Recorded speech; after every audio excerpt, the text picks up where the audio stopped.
Good afternoon students, मैं ममता बिश्नोई आपकी biology educator Shri Karni academy and एजुटेक के डिजिटल प्लेटफॉर्म पर आपका एक बार फिर से हार्दिक स्वागत और अभिनंदन करती हूँ। स्टूडेंट्स, आपके इस 12th क्लास के अंदर जो हमारा टॉपिक चल रहा था अध्यावरणी तंत्र यानी इंटेग्यूमेंट्री सिस्टम, इसमें हमने क्या पढ़ा था कि जो त्वचा की दो ऊपरी सतह थी जिसमें हमने देखा था एपिडर्मिस और डर्मिस। एपिडर्मिस और डर्मिस के बारे में हमने अध्ययन किया था। एपिडर्मिस की जो अधिचर्म की 5 परतें थी उनको बारे में हमने विस्तार से पढ़ा था। उसके अलावा उसके बाद हमने जो चर्म के स्तर थे उनको पढ़ा था। फिर हमने देखा था कि जो जो अन्य संरचनाएं पाई जाती है त्वचा के अंदर, जैसे रोम होती है, त्वचा की ग्रंथियां होती है, उनके बारे में हमने पढ़ रहे थे। और सबसे पहले मैंने आपको स्टार्ट किया था रोम की संरचना। रोम की संरचना में हमने 3 पार्ट पढ़ लिए थे। रोम पुटक पढ़ लिया था, रोम की जड़ पढ़ ली थी और रोम पेपिला पढ़ लिया था। हमने देखा था कि ये वाली संरचना दिखाई दे रही थी आपको। इसमें सबसे पहले हमने देखा था रोम पुटक। ये जो संरचना है रोम पुटक, किसको कहेंगे? रोम पुटक कहते हैं कि जो बाल या रोम होता है उसके जो नीचे वाला पार्ट होता है उसको क्या बोलेंगे? रोम पुटक या हेयर फॉलिकल। उसके बाद दूसरा जो भाग था हमारे रोम की जड़। तो रोम की जड़ क्या होती है? जो रोम का ये नीचे वाला पार्ट है, हेयर रूट लिखा हुआ है, ये क्या है? रोम की जड़। और तीसरा पार्ट हमने देखा था रोम पेपिला। रोम पेपिला क्या होता है कि जो रोम का निचला भाग है उसके अंदर आपको दिखाई दे रही है एक बिल्कुल उबार जैसी संरचना, इसको बोलेंगे रोम पेपिला। और इसके अंदर क्या पाई जाती है? ब्लड वेसल्स पाई जाती है, रक्त वाहिनियां पाई जाती है, जिसके कारण क्या होता है कि ये जो रक्त है इसकी आपूर्ति होती है रोम को, और जो भी हमारे रक्त के अंदर पोषक पदार्थ है उनको पहुंचाया जाता है यहाँ तक। ठीक है, तो ये हमने 3 संरचनाएं पढ़ी थी। रोम की स्ट्रक्चर दिखाई दे रही है आपको सामने। ठीक है, ये संरचना आपके सामने जिसमें 3 संरचना हमने पढ़ ली थी। रोम पुट्टिका, रोम की जड़ और रोम पेपिला, जिसमें जो रोम का नीचे वाला भाग है इसको बोलेंगे रोम की फॉलिकल या पुट्टिका। उसके बाद जो नीचे है रोम की जड़ है, और रोम जड़ के नीचे जो एक उबार जैसी संरचना है, बिल्कुल खड्डे जैसा भाग है, उसको बोलते हैं रोम पेपिला। और उसके अंदर पाई जाती है कई रक्त वाहिनियां जो क्या करती है? रोम को पोषण प्रदान करती है। तो उसके बाद हम रोम की जो अन्य संरचना है उसको देखते हैं। अगला है रोम कांड। रोम कांड किसको बोलेंगे? जो बाल होते हैं वो स्किन से जितना भाग निकला हुआ होता है उसको बोलेंगे रोम कांड या हेयर शाफ्ट। रोम कांड यानी ये आपके सामने पूरे बाल की संरचना है, रोम की संरचना है। तो इसमें से जो भाग त्वचा के अंदर धसा रहता है और जो भाग त्वचा से बाहर निकला होता है वो अलग अलग है। जो भाग आपको त्वचा से बाहर निकला हुआ दिखाई देगा उसको हम क्या बोलेंगे? रोम कांड। यानी जो हमारे स्किन से बाहर बाल निकले हुए जो हम देख सकते हैं उस भाग को क्या कहा जाता है? रोम कांड। यानी चर्म से बाहर त्वचा की सतह पर निकला हुआ भाग ही क्या कहलाता है? रोम कांड। आपके सामने ये रोम का डायग्राम है जिसमें रोम की पूरी संरचना दिखाई दे रही है आपको।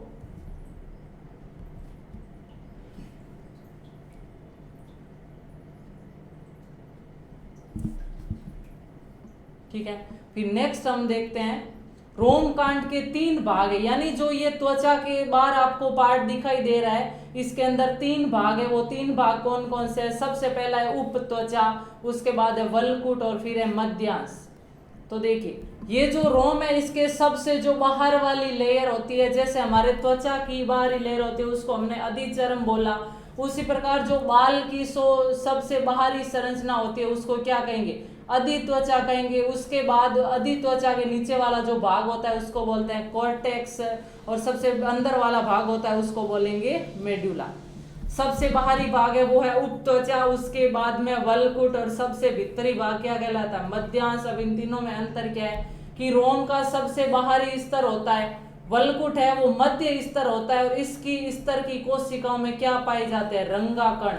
देखिए हमारे बालों का रंग होता है काला होता है, वो काले जो कण है वो रंग प्रदान करते हैं, वो किस स्तर में पाए जाते हैं? तो ध्यान रखना वो रोम कांड के वल्कुट वाले स्तर में पाए जाते हैं, मध्य स्तर में पाए जाते हैं ये रंगाकण। और फिर क्या होता है जैसे जैसे उम्र बढ़ती है या कभी कभी कुछ अन्य कारणों से भी जो ये रंगाकण है इनकी धीरे धीरे कमी होती जाती है, और इन कणों के स्थान पर जो वल्कुट वाली कोशिकाएं होती है उनके अंदर क्या बढ़ जाती है? हवा भर जाती है, जिसके कारण हमारे बाल क्या हो जाते हैं? सफेद हो जाते हैं। यदि हमारे बालों के जो रोम कांड वाला ये पार्ट है इसके अंदर अगर बीच में रंगाकण पर्याप्त मात्रा में उपस्थित रहेंगे तो हमारे जो बाल है वो कैसे दिखाई देंगे, काले रंग के दिखाई देंगे। लेकिन जैसे जैसे किन्हीं कारणों से यदि रंगाकणों की संख्या कम होती जाती है और उन स्थानों पर उन कोशिकाओं की जगह फिर कोशिकाओं में रंगाकणों की जगह फिर क्या भर जाती है, हवा भर जाती है, जिससे बाल क्या हो जाते हैं, सफेद हो जाते हैं। तो ध्यान रखना बालों का जो रंग होता है वो रंगाकणों के कारण होता है। यदि ये रंगाकण की कमी हो जाती है इन रंगाकणों की तो उन कणों के स्थान पर वलकुट वाली कोशिकाओं में हवा भर जाती है और जिसके कारण बाल है वो सफेद हो जाते हैं। उप त्वचा, जैसे मैंने बताया त्वचा का ये जो रोम कांड का रोम का सबसे बाहरी भाग होता है वो उसको उप त्वचा कहते हैं और ये एक बहुत महीन और एक कोशिकीय मोटा स्तर होता है। यानी जो तो अपने बाल है इसका बाहरी जो लेयर है वो एक कोशिका मोटी होती है, बहुत ज्यादा महीन होती है। उसके बाद पार्ट आ जाता है वलकुट का और सबसे अंदर वाला पार्ट आता है मध्यांश, ये रोम का सबसे भीतरी तथा मुख्य भाग होता है। ठीक है, तो ध्यान रखना स्टूडेंट्स, आपके सामने टेबल दी हुई है रोम कांड के तीनों पार्ट की, इसको आप बिल्कुल अच्छी तरह ध्यान से देख सकते हो, स्क्रीनशॉट ले सकते हो और अगर इसमें कोई भी डाउट है तो आप कमेंट भी कर सकते हो।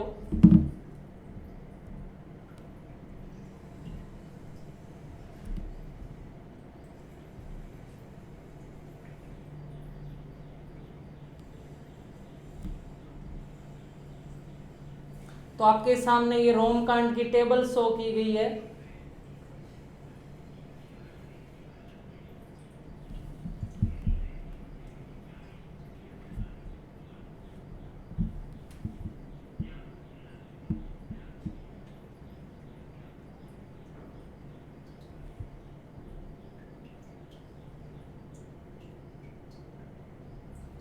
ठीक है, तो आपके सामने रोम कांड की टेबल है, आप इसमें स्क्रीनशॉट लीजिए। कोई भी डाउट है तो आप प्लीज कमेंट कर दीजिएगा, मैं आपको इसका सॉल्यूशन भी बताऊंगी। फिर नेक्स्ट हम देखते हैं एरेक्टर पिलाई पेशिया, यानी जो मैंने आपको बताया था कि जो हम हेडिंग हमारी थी कि त्वचा पर उपस्थित अन्य भाग, जिनमें से हमने पढ़ा था रोम और त्वचा ग्रंथियां, तो रोम के साथ ही कुछ पेशियां पाई जाती है, उनको बोलते हैं एरेक्टर पिलाई पेशियां।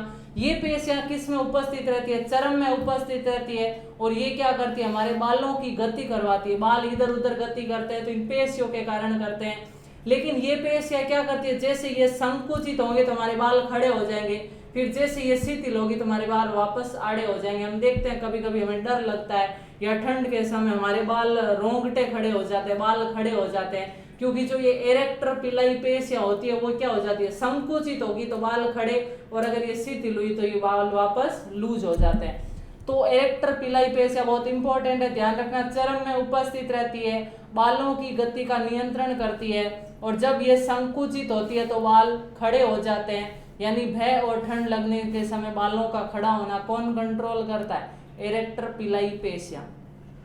तो ये हमारे कुछ रोम से संबंधित हमने संरचना पढ़ी थी। रोम के जो जो मुख्य भाग थे, 3 भाग तो हमने वो पढ़े जो त्वचा के अंदर थे और एक भाग हमने वो पढ़ा जो त्वचा के बाहर था, जो इसको बोलेंगे रोम कांड।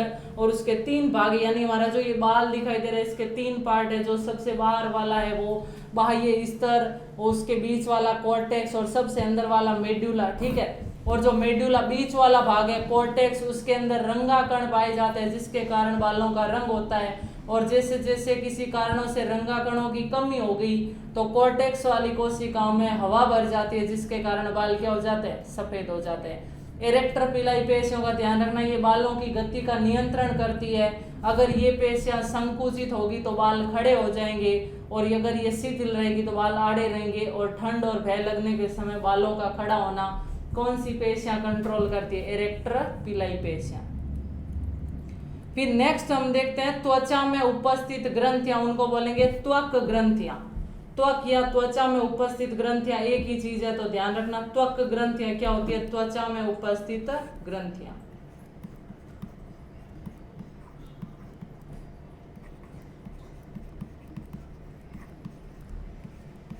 त्वचा में उपस्थित ग्रंथियां, इसको हम क्या बोलेंगे, त्वक ग्रंथियां। अब देखिए हमारे त्वचा में उपस्थित जो ग्रंथियां उनमें सबसे पहले हम देखते हैं श्वेत ग्रंथि, या हम इसको बोल सकते हैं पसीना ग्रंथि, स्वेट ग्लैंड। नाम से ही पता चल रहा है कि ये ग्रंथि क्या स्रावित करेगी, ये ग्रंथि पसीने का स्राव करेगी। ये ग्रंथि हमारे त्वचा में उपस्थित रहती है और क्या करती है, पसीने का स्राव करती है। तो श्वेत ग्रंथि है उसको पसीना ग्रंथियां भी बोल सकती है, पसीने का स्राव करती है। इसका जो निचला कुंडलित भाग होता है वो कहाँ पर रहता है, चरम में धसा रहता है, और इसका जो भाग स्राव करने वाला होता है वो थोड़ा सा त्वचा से ऊपर निकला रहता है, रंध्रों के द्वारा ये पसीने का बार स्राव करती है। देखिए डायग्राम में 100 बता रही हूँ मैं आपको। ये आपको दिखाई दे रही है पूरी हमारे चरम की संरचना, जिसमें ये क्या है, हेयर यानी बाल, और ये हेयर शाफ्ट भी बोल सकते हैं इसको, यानी रोम कांड, त्वचा से निकला हुआ पार्ट, या हम इसको बोल सकते हैं रोम कांड यानी त्वचा से निकला हुआ भाग। फिर ये आपको दिखाई दे रहा है नाम यहाँ पर पोर्स, पोर्स बोलते हैं छिद्रों को। तो हमारी त्वचा पर ऐसा नहीं कि त्वचा बिल्कुल सपाट है, इस त्वचा पर कहीं कहीं कुछ छिद्र पाए जाते हैं, और इन छिद्रों से क्या निकलता है, पसीना निकलता है, तेलीय सीबम वो ग्रंथियां होती है वो भी तेल निकालेगी। तो देखिए यहाँ पर ये छिद्र है, और यहाँ छिद्र के पास आकर ही जो श्वेत ग्रंथि है, पसीने वाली ग्रंथि है, इसका मुंह खुला है यहाँ पर, यानी यहाँ पर क्या स्राव होगा, पसीना स्रावित होगा। इस ये पूरी श्वेत ग्रंथि है जो आपको सांप के जैसी संरचना दिखाई दे रही है, जो भी इसका बिल्कुल आधार वाला भाग है वो चरम में धसा हुआ है, और फिर ये ऊपर निकलकर त्वचा पर आ रही है, और इन छिद्रों से किसका स्राव कर रही है, पसीने का कर रही है। ये वाली सतह अधिचर्म यानी एपिडर्मिस, ये वाली सतह चरम, और उसके बाद नीचे वसा वाला उत्तक। ठीक है, मैंने बोला था ना जो एक्स्ट्रा फैट होती है वो त्वचा के नीचे जम जाती है। और कौन सी त्वचा, अधिचर्म और चरम के नीचे, चरम अधिचर्म सबसे ऊपर, बाद में चर्म, और सबसे नीचे फिर नीचे और जो वसा वाला उत्तक है वो जमा रहता है। ये हेयर फॉलिकल वापस आपको हेयर वाला स्ट्रक्चर बता रही है। ये रक्त वाहिनियां जो चर्म वाले स्तर तक जा रही है, एपिडर्मिस यानी अधिचर्म में नहीं जाएगी, जो हमने पहले पढ़ लिया था। ये है तेल ग्रंथियां, तेल ग्रंथियां एक सीबम जैसे पदार्थ का स्राव करेगी, और ये तेल जो सीबम है ना वो बालों की सतह के पास जाकर खुलेगा, जिससे हमारे जो हेयर है, बाल है, वो क्या रहते हैं, थोड़े तेलीय रहते हैं।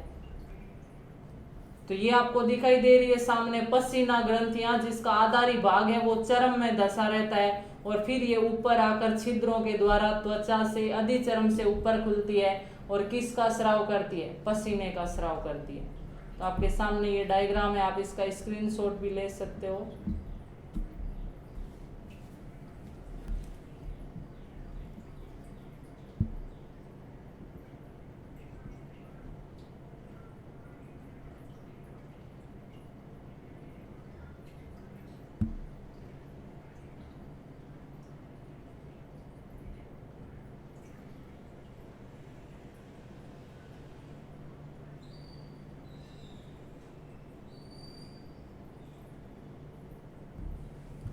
तो ये आपके सामने डायग्राम था। फिर नेक्स्ट हम देखते हैं जो त्वचा ग्रंथि है इसके बारे में, पसीना ग्रंथि है जो इसके बारे में और पॉइंट है वो देखते हैं हम।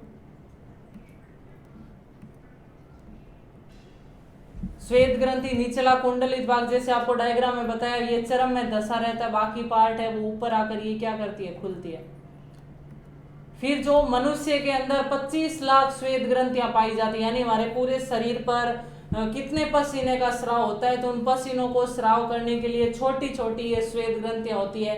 इनकी हमारे पूरे शरीर में संख्या कितनी होती है, पूरे शरीर में इनकी संख्या होती है 25 लाख। अब देखिए जो श्वेत ग्रंथियां है वो क्या स्रावित करेगी, पसीना स्रावित करेगी, जो मैंने आपको बताया पिछले पॉइंट में कि ये पसीने का स्राव करती है। जो हमारे शरीर से त्वचा पर पसीना निकलता है, उस पसीने में क्या क्या पाए जाते हैं आपको पता है। पसीना होता है वो थोड़ा नमकीन होता है, क्योंकि उसमें कुछ लवण घुले रहते हैं। उसके अलावा पसीने के अंदर यूरिया भी होता है। वैसे हमारे शरीर में जो मुख्य उत्सर्जित पदार्थ होता है वो यूरिया होता है, और इस यूरिया का उत्सर्जन होता है वो मूत्र के द्वारा होता है। शरीर में किडनी के द्वारा मूत्र के रूप में यूरिया को उत्सर्जित किया जाता है। ठीक है, तो जो यूरिया है इसका उत्सर्जन मूत्र के रूप में होता है, लेकिन कुछ यूरिया की मात्रा है वो पसीने के द्वारा भी शरीर के बाहर उत्सर्जित की जाती है। तो इस पसीने में क्या क्या होते हैं वो मैं बताती हूँ आपको नेक्स्ट। इसका जो पसीने का संगठन है, तो देखिए पसीने में क्या क्या पाया जाता है, जल पाया जाता है। अपन देखते हैं पानी के जैसा पदार्थ होता है पसीना,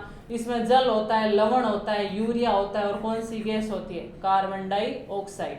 अब देखिए जो पसीने वाली ग्रंथि है श्वेत ग्रंथि, ये ज्यादा कहाँ पर पाई जाती है, आपके सामने लिखा हुआ है कि ये जो श्वेत ग्रंथि है वो ज्यादा पाई जाती है हथेली पर, तलुओं पर और बगल में। हथेली में, पैर के नीचे वाले भाग में, तलुओं में और बगलों में और तलुओं, हथेली पर ज्यादा पसीना ग्रंथियां होती है, ज्यादा श्वेत ग्रंथि होती है। यही कारण है कि इन भागों से ज्यादा पसीना आता है। आप देखते हो थोड़ी सी गर्मी होती है, आपके बगलों में पसीना आने लगता है, हथेलियों पर पसीना आता है, पैर के जो तलवे हैं वहां से पसीना आने लगता है। ज्यादा वहीं से क्यों आएगा?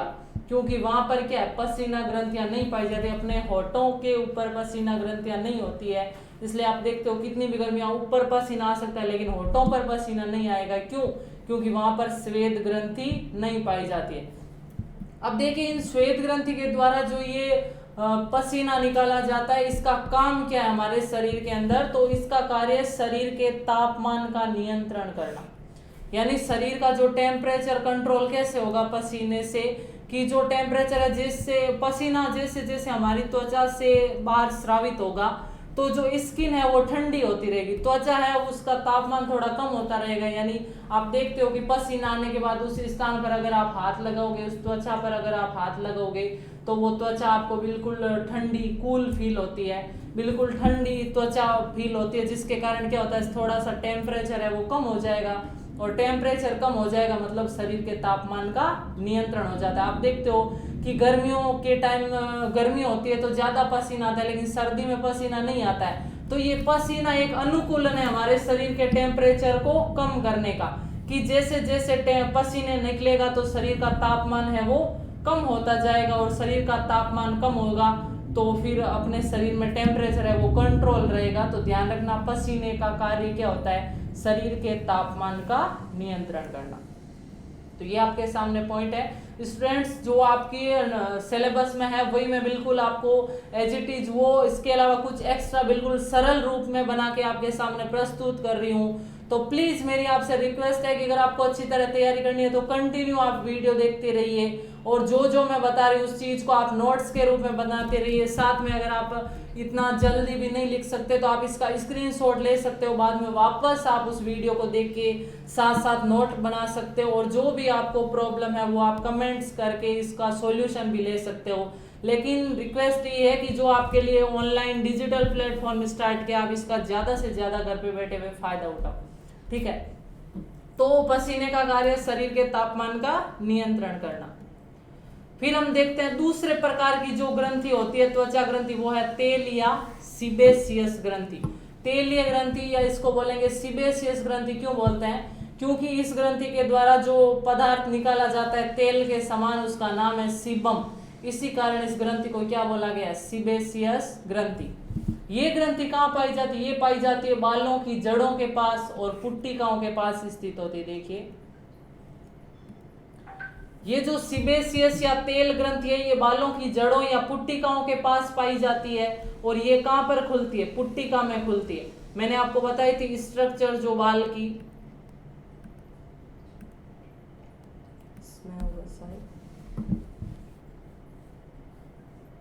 ये जो हेयर फॉलिकल है आपके सामने दिखाई दे रही है, बाल की पुट्टिका,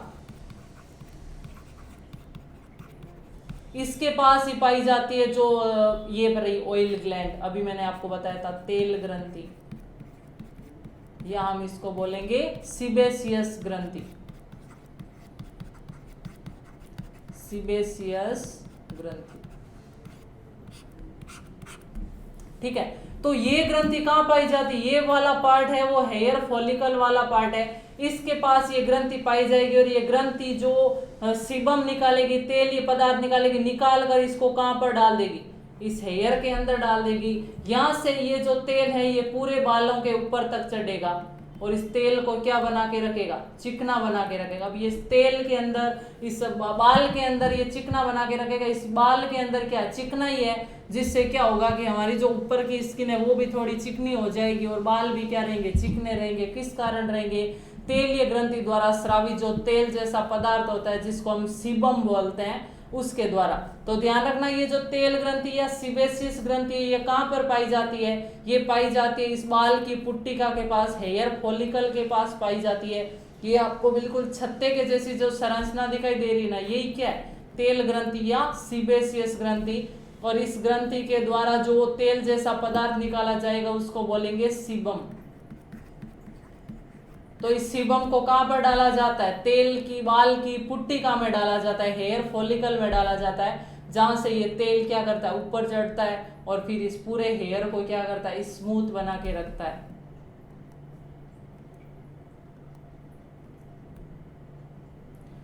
तो बालों की जड़ों या पुट्टिकाओं के पास स्थित, जैसा अपन ने डायग्राम में देखा, फिर ये क्या करती है, पुट्टिका में खुलती है और ये तेल जैसा पदार्थ होता है, वो दूध के समान होता है, थोड़ा गाढ़ा तेली पदार्थ होता है, जिसको क्या बोलेंगे हम? सीबम। और इसी स्राव के नाम पर इस तेलीय ग्रंथि को क्या बोल दिया? सीबेसियस ग्रंथि। फिर हम देखेंगे ये जो सीबम होता है, इसका काम क्या होता है? सीबम है वो रोम कांड को चिकना रखता है। रोम कांड किसको बोला था? हेयर शाफ्ट, यानी त्वचा से बाहर निकला हुआ जो बाल का पार्ट होता है उसको क्या बोलेंगे? रोम कांड। अब मैंने बोला कि ये जो सीबम है इसको रिलीज तो हेयर फॉलिकल के अंदर कर दिया था, यानी जो रोम वाली पुट्टिका थी उसके अंदर ही डाल दिया था। जैसे हम पौधों की जड़ों में पानी डालते हैं, लेकिन वो पानी जड़ों से पत्तियों तने तक पहुंच जाता है, सेम वही प्रोसेस हो रहा है यहाँ पे कि जो सीबेसियस ग्रंथि थी, इसने उस तेलीय पदार्थ को, सीबम को किस में डाल दिया? जो बाल की जड़ थी, बाल की पुट्टिका थी, उसमें डाल दिया। फिर वो तेलीय पदार्थ धीरे धीरे जो तेल का पूरा भाग था उसके अंदर चढ़ गया, यानी ऊपर तक चला गया और उसने क्या किया? रोम को चिकना कर दिया। रोम कांड को चिकना रखता है, यानी जो भी अपने बाल का पार्ट है वो स्किन से बाहर लगा रहता है, वो पूरा चिकना होता है। किसके कारण होता है? सीबम के कारण।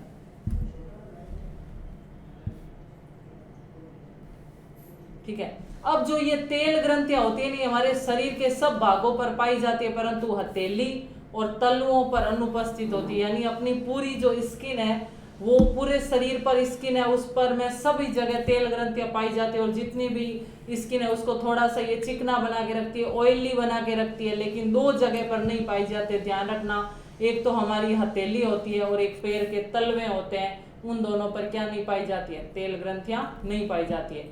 होठ, स्तन, शीशन पर, शीशन के आगे वाला पार्ट जहां पर बाल नहीं पाए जाते फिर भी क्या उपस्थित रहती है? तेल ग्रंथियां। तो ध्यान रखना, होठों पर आपको पता है कि बाल नहीं है, फिर भी इसमें तेल ग्रंथियां पाई जाएगी जो तेल का स्राव करेगी, जिससे क्या होगा? जो स्किन है वो थोड़ी सी क्या है? बिल्कुल नम रहेगी, बिल्कुल सूखी नहीं रहेगी। तो ये आपके थी तेल ग्रंथियां। उसके बाद एक ग्रंथि और आती है जो अभी मैं पहले थोड़ा सा आपको उसका डिस्कस कर देती हूँ। आगे और भी ग्रंथियां बचती है, त्वचा ग्रंथियां, जो हम नेक्स्ट क्लास में पूरा डिस्कस करेंगे, लेकिन अभी एक बार बता दूं, इसी ये होती है स्तन ग्रंथि, जो स्तनों में पाई जाती है, जो क्या करती है? दूध का निर्माण करती है। वो भी मैं आपको त्वचा में उसका डायग्राम के द्वारा बताऊंगी कि स्तन ग्रंथियां कैसे दूध का निर्माण करती है, वो किस प्रकार कहाँ पर पाई जाती है और त्वचा पर कैसे सिक्रेट करती है दूध को। तो वो हम नेक्स्ट क्लास में डिस्कस करेंगे। अभी तक हमने जो पढ़ा उसका एक बार वापस मैं रिवीजन करवाती हूँ आपको।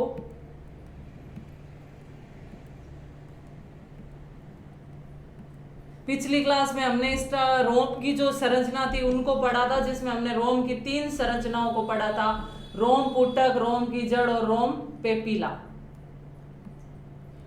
जिसमें रोम पुटक किसको बोलेंगे? जो अंदर वाला ये पार्ट है इसको बोलते हैं रोम पुटक या हेयर फॉलिकल। फिर ये नीचे वाला भाग है ये रोम की जड़, हेयर रूट, और सबसे नीचे वाला ये भाग है इसको बोलते हैं रोम पेपिला। पेपिला यानी जो ये आपको बिल्कुल खांच के जैसा भाग दिखाई दे रहा है इसको बोलेंगे रोम पेपिला। और इस रोम पेपिला वाले भाग में रक्तवाहिनियां पाई जाती है, जो क्या करती है? पोषक पदार्थों का रक्त के जो रोम वाली संरचना है उसके अंदर पोषण करती है। मैंने आपको कल पिछली क्लास में बताया था कि हम जो अच्छा पौष्टिक भोजन लेते हैं उसका हमारी बालों की ग्रोथ पर बहुत ज्यादा फर्क पड़ता है। अगर आप अच्छा पोषक पदार्थ ले रहे हो तो उससे आपके हेयर की जो लंबाई है वो भी ज्यादा बढ़ती है, स्मूथ भी होते हैं। और ठीक है, तो ये पोषक पदार्थों को पहुंचाने का काम ये ब्लड वेसल्स करती है, ब्लड के द्वारा। और ये किस वाले भाग में पाई जाती है? रोम पेपिला के अंदर। उसके बाद हमने जो रोम के भाग पढ़े थे, सबसे आगे वाला भाग था रोम कांड। रोम कांड कहते हैं त्वचा से बाहर निकला जो रोम का भाग होता है उसको क्या कहेंगे? उसको कहेंगे रोम कांड। यानी चर्म से बाहर त्वचा की सतह पर निकला हुआ भाग रोम कांड कहलाता है। और इसके मुख्य रूप से 3 भाग होते हैं जो मैंने आपको बताए। सबसे जो बाहरी ऊपरी स्तर होता है उसको बोलते हैं उप त्वचा, यानी रोम का सबसे बाहरी स्तर होता है, ये अत्यंत महीन होता है और एक कोशिका से बनी हुई लेयर होती है। देखिए ये रोम है, इसकी जो सबसे बाहर वाली लेयर है वो एक कोशिका से बनी होती है। ये आप पूरा रोम मान सकते हो। यानी ये एक जैसे आपको बाल एक ऐसा दिखाई दे रहा है ना, इसके अंदर ये बाहर वाली लेयर इस प्रकार की होती है, इतनी बारीक होती है कि आपको दिखाई नहीं देती अलग से।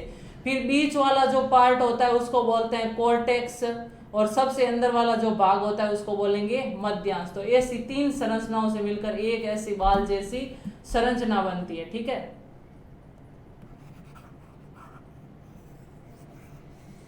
तो तीनों जो अलग अलग पार्ट है इसमें आपको क्या पॉइंट ध्यान रखना है। उप त्वचा जो सबसे बाहरी स्तर होता है अत्यंत महीन संरचना होती है और एक कोशिकीय मोटी होती है। उसके बाद बीच वाला पार्ट होता है वल्कुट। इसका सबसे इंपॉर्टेंट यही पॉइंट है कि इसके अंदर कुछ रंगाकण पाए जाते हैं जिसके कारण बालों का रंग प्रकट होता है, और यदि किन्हीं कारणों से रंगाकण है वो समाप्त हो गए तो उन रंगाकणों की जगह वल्कुट की कोशिकाओं में हवा भर जाती है, जिसके कारण जो बाल है वो सफेद हो जाते हैं। बाल का सबसे आंतरिक भाग है वो मध्यांश कहलाता है, और ये सबसे मुख्य भाग होता है क्योंकि इसी में रोम का क्या होता है, पोषण प्राप्त होता है इसी से। फिर नेक्स्ट है कुछ पेशियां भी पाई जाती है रोम के पास जिनको बोलते हैं इरेक्टर पिलाई पेशियां। अगर ये संकुचित होती है तो बाल खड़े हो जाते हैं, यानी आपको डर लगता है या ठंड लगती है उसके समय आप देखते हो रोंगटे खड़े हो जाते हैं, यानी बाल खड़े हो जाते हैं, तो वो किन पेशियों के कारण होते हैं, इरेक्टर पिलाई पेशियां। फिर है त्वचा में पाई जाने वाली कुछ ग्रंथियां, जिसमें सबसे पहले श्वेत ग्रंथियां या पसीना ग्रंथियां। ये त्वचा में पसीने का स्राव करती है और इसके 2 भाग होते हैं। जो भाग कुंडलित होता है वो चर्म में धंसा रहता है और इसका आगे का सिरा त्वचा के ऊपर जो छिद्र होते हैं उनमें जाकर खुलता है और किसका स्राव करता है, पसीने का। देखिए ये बिल्कुल नीचे रिंग जैसी संरचना है जो त्वचा में धसी हुई पसीने की ग्रंथियां हैं, और फिर ये कुंडलित भाग सांप के जैसी संरचना है जो त्वचा पर जाकर छिद्रों के द्वारा खुलती है और त्वचा पर किसका स्राव करती है, पसीने का। पसीने में क्या क्या पाए जाते हैं, पसीने में पाए जाते हैं जल, लवण, यूरिया और कार्बन डाइऑक्साइड। और पसीने का काम क्या है, शरीर के तापमान को नियंत्रित करना। सबसे ज्यादा श्वेत ग्रंथियां पाई जाती है हथेली में, तलुओं में और बगल में, और यही कारण है कि शरीर के इन भागों में होता है वो ज्यादा पसीना आता है गर्मी में। मानव शरीर में लगभग 25 लाख श्वेत ग्रंथियां पाई जाती है। फिर दूसरे प्रकार की ग्रंथियां थी तेल ग्रंथियां या सीबेशियस ग्रंथियां।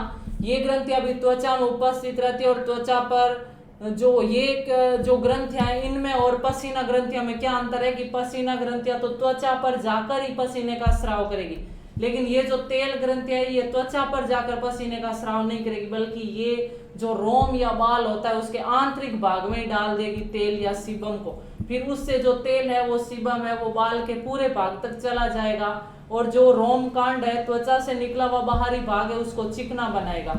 तो ये पुट्टिका में ही खुलती है, किसकी पुट्टिका में, रोम पुट्टिका में खुलती है। और इसको सीबेशियस ग्रंथि इसलिए बोला गया है क्योंकि जिस पदार्थ का स्राव किया जाता है उसको क्या बोलेंगे, सीबम। सीबम क्या करता है, सीबम रोम कांड को चिकना रखता है। हथेली और तलुओं पर तेल ग्रंथियां है वो अनुपस्थित होती है, इसलिए जो हथेली और तलुओं में क्या होता है, चिकनाई नहीं होती है बिल्कुल भी। और होठ, स्तन, शीशन इनके कुछ ऐसे भाग है जहां पर बाल नहीं पाए जाते, फिर भी उनमें क्या रहती है, तेल ग्रंथियां उपस्थित रहती है। तो स्टूडेंट्स यहाँ तक की थी अपनी क्लास। अगर इसमें आपके कोई भी डाउट हो तो प्लीज कमेंट जरूर करना, और नेक्स्ट क्लास में जो अन्य त्वचा की ग्रंथियां बचती है और त्वचा का हमारे जीवन में क्या उपयोग है, वो क्या क्या कार्य करती है, वो हम सब पढ़ेंगे। तो नेक्स्ट क्लास में आपके जो भी वीडियो आएगा उसमें आपका अध्यावरणीय तंत्र कंप्लीट हो जाएगा। तब तक आप साथ में पढ़ते जाइए, जो भी आपके डाउट है वो क्लियर करते जाइए। और अगर आपको ये वीडियो अच्छा लगे तो प्लीज लाइक और शेयर करना ना भूलें। Thank you so much.